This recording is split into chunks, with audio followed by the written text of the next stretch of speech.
Hi guys, and welcome to this lecture on the emergence of American culture. Below this link for the video, there should be a link to the PowerPoint itself, so you can follow along and take notes on PowerPoint if you wish, or you could pause this video, go back, take notes in your notebook.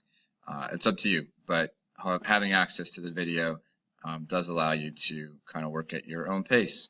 All right, so let's get going.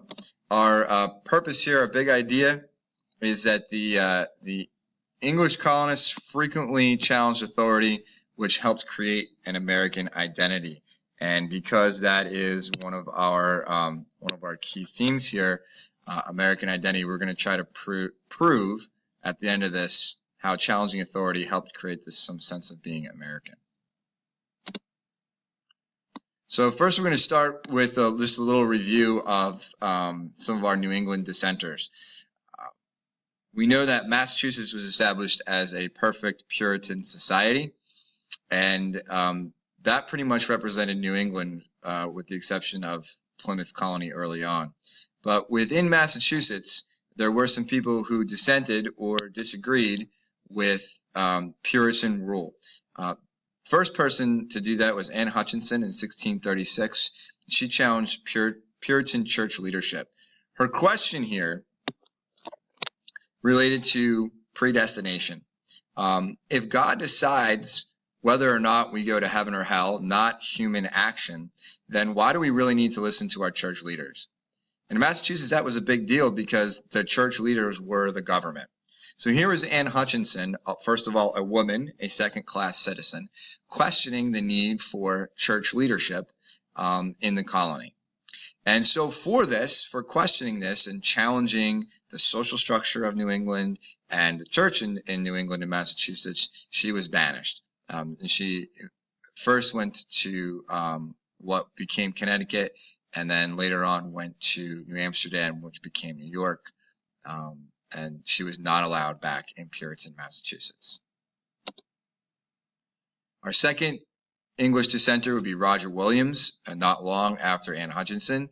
And he disagreed with Puritanism as the official religion of New England.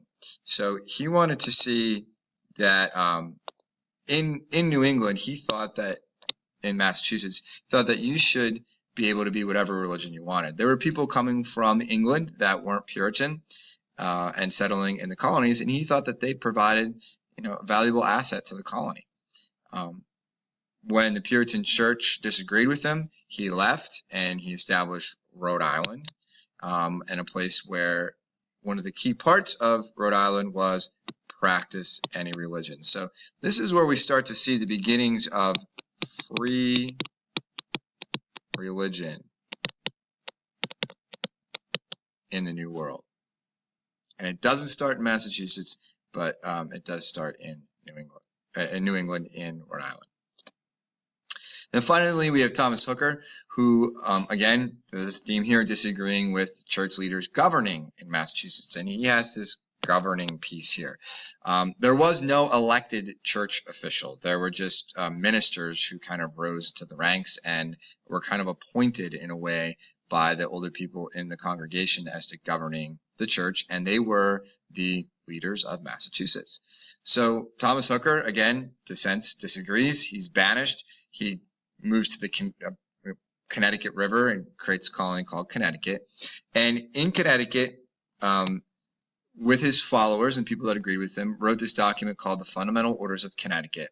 And one of the foundational pieces of that was that colonists could elect their leaders.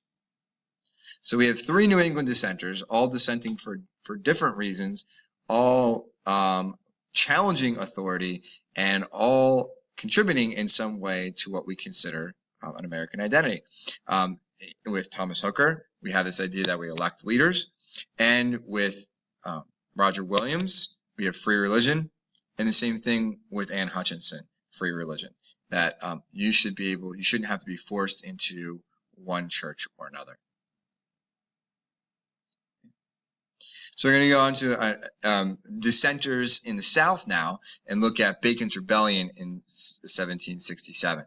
So if you read the text in chapter 3, section 3, which you all did at this point, we know that a gentleman named Nathaniel Bacon led a rebellion of colonists against Jamestown. And here is Jamestown right here. So why did Nathaniel Bacon lead this particular rebellion? Well, it boils down to three things. The lack of economic opportunity in Virginia, a lack of government support for backcountry settlers, and a large divide between wealthy landowners and colonial laborers. To understand that in Virginia in 1676, what had emerged was this tidewater region, which goes around here, and it's all along all the river inlets. So in this area here, this is what we would call the tidewater. And this is where there were very large plantations. And that also means that this is where really, really wealthy people lived. This area here where Bacon's residence was, we would call the back country, or, you know, kind of the backwoods, the country underdeveloped. And right along Bacon's residence here is Native American territory. Nathaniel Bacon was originally an indentured servant who worked on a plantation, and when he got his freedom, he wanted to move further west and hopefully create a farm of his own and compete with some of the tobacco growers in the plantation region, in the Tidewater region. However, the government of Jamestown would not allow people to move any further west than kind of where this little line was. So Bacon felt that he was kind of stuck in, and he could not get a farm, or that there wasn't any economic opportunity for him here in Virginia, and the government wasn't being responsive to it. So what he did was he led a rebellion that eventually burned down Jamestown and got Governor Berkeley removed as colonial governor. It also convinced the Virginia House of Burgess, which was the elected government, to pursue more aggressive Native American policy, but meaning remove them from Virginia. One of the important consequences of Bacon's rebellion also is that colonists realize that they can influence change. And this is going to become part of the American identity, that challenging authority leads to some sort of change. It happened in New England, and it happens here with Bacon's rebellion. So, Salem witch hysteria, there's a great section of our book called The Witch of Blackbird Pond on page 70 to 71. I can encourage you to read that. It gives you an author's account, fictional account, but an author's account of some of the Salem witch hysteria that took place in New England in 1682 to 1692. I know this is something that you guys learned earlier in school.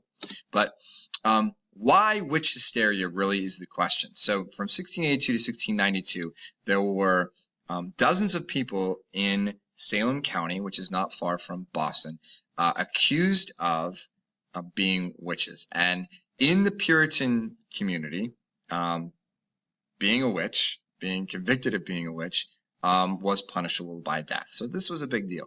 So you think about why witch hysteria? Where did this come from? Well, if you take a look at this map here and take a look at the key, so the A's are accusers. So these are people who are accusing other people of being witches.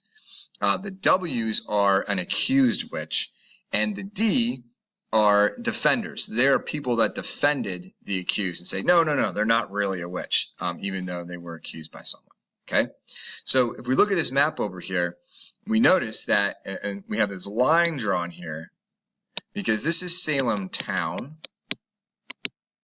and this is sort of the countryside.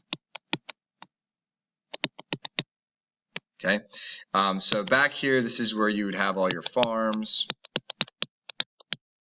and such, and this is more of the town where there's more businesses, artisans, and things like that. So that's kind of the line that out there. Okay, this is also happens to be where the local government was located in the town. But anyway, so if you notice that over on this side, there's a lot of accusers. And on this side, there's lots of witches and defenders, right? You see here's a whole bunch of witches over here along the defenders, a whole bunch of accusers over there. So what we get from this map is this pattern that the accusers tended to be from the countryside, and they tended to be accusing witches in Salem town, right? And the question, well, now, why would they do that? Well, it had a lot to do with economic uncertainty and political uncertainty that existed in New England. So between 1682 and 1688, there was another civil war between Catholics and Protestants. And during that period, royal governors returned to England. And in New England, colonists were attempting to seize power in their local communities. In New England, accusation of witchcraft served these local political purposes. In Salem at the time, it just so happened that they were up for a re-election for a new minister and a new leader of the church, as well as a new leader of the town. And there happened to be a minister running from here against a minister running from here.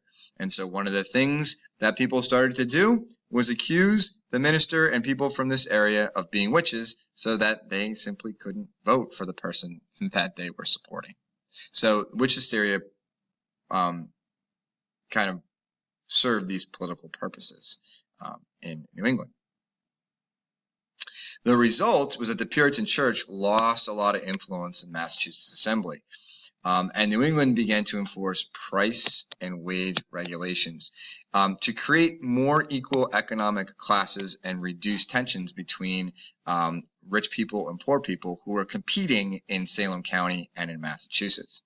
They also set some minimum wage prices, minimum wages and maximum prices on things that people need. So bread, fish, rum, sugar, things that were basic necessities.